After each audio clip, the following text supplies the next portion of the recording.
Hi there, my ballerines, how are you? Welcome to my YouTube channel. If you're new, please remember to subscribe and open this bell so you receive the notifications when I post something new. I'm always sharing new things for pole dancers. And in today's video, I want to be talking about my experience with flying pole. If you're following me on Instagram, you will know that recently I had tried for first time the flying pole, and I received many questions about how was my experience, how was it, if I would recommend it or not. So I thought about creating this video in order to help and to solve many doubts that you had. Okay, so let's get started. In the end of this video, I will be sharing as well a short part of my choreography, so that the thing that I did on the flying pole. So stay until the end so you see that. So let's get started with this video. First, I would like to talk about what is a flying pole. The flying pole is very similar to another pole. The other difference is that in the top of the pole you have like systems where you lock this pole to your ceiling. So then the pole is gonna be flying. It's not gonna be attached like the normal pole that is attached to a floor or to a ceiling. You need to install it. Many people ask me how to install the pole. I would always say that even if you buy this pole or any other pole, please check the video installation from the brands, okay? Because they always do amazing videos on how to install it properly.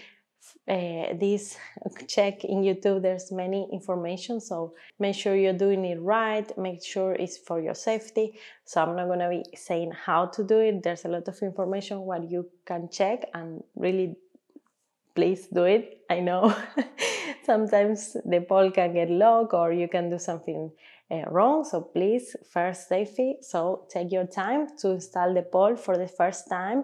It's gonna be the hardest to install for the first time, but once you do it, you will see it's very easy. It's always the same.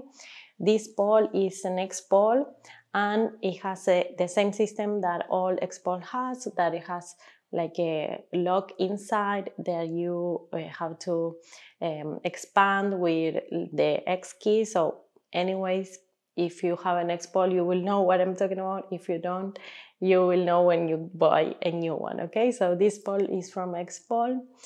It's not mine, it's for my friend. My friend installed it and we were training and playing together. So many of you asked me if it was too hard, or if it was easier, or if it was super hard.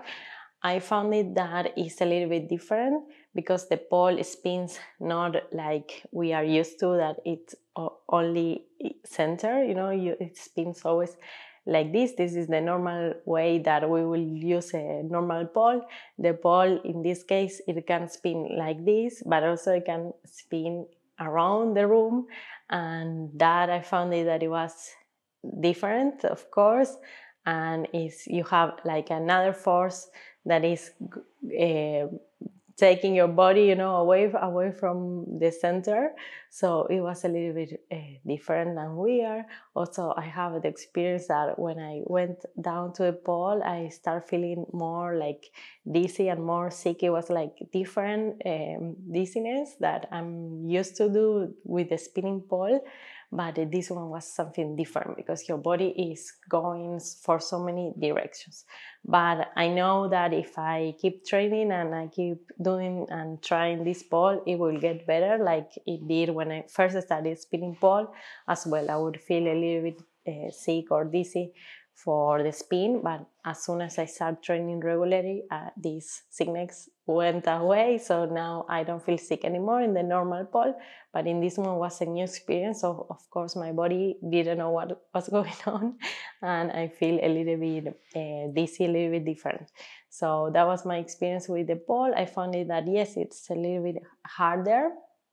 So this is something that I want to talk about beginners at this kind of pole. I found it that maybe for a totally beginner, I wouldn't recommend this pole, because since it's flying and you have it high on the pole, and also it's gonna move around everywhere. For somebody who is starting, I wouldn't recommend to go for this, because I think it's better to do it when you have the pole center, even in a static mode. Sometimes when you're beginner that you need to develop the strength, or you need to develop the knowledge on your body how to do the tricks, it's better to have the pole in static.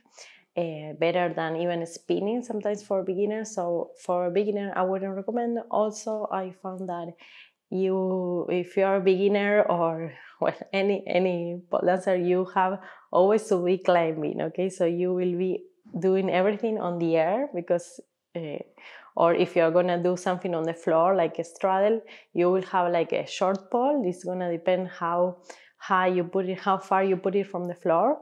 So this is something that also you have to have into consideration if you're a beginner, or if you're like intermediate but you just started recently. Maybe I would wait a little bit for you to get the strength to be able to do everything on the air. To summarize, I would say that I had the best time with this new pole. I never had tried before, so for me it was amazing. If you're used to do another type of aerial like the silks or the hoop, maybe you will be more used to this kind of different flying with the pole. I find it that it was super fun. I love it. I found that it has a good grip. The pole was amazing. It was different, of course, how you need to give the momentum to make the pole spin, but after you try a few times you will get it eventually, and it's gonna get better. Of course, as the most you try, the most you train, it's gonna get better. So I had the best time. I cannot wait for trying this again. It's amazing, and I will highly recommend it if you want to have a good time and try something new. The pole, flying pole, it was really nice. So guys, thank you so much for watching this video. Now I'm gonna leave you with a little piece of what I did in my, like a little performance. I was there dancing with my friends, so nothing really serious, but I will leave you here in the end of the video so you can see and check it out. So thank you so much for watching, and I see you in my next video. Bye bye.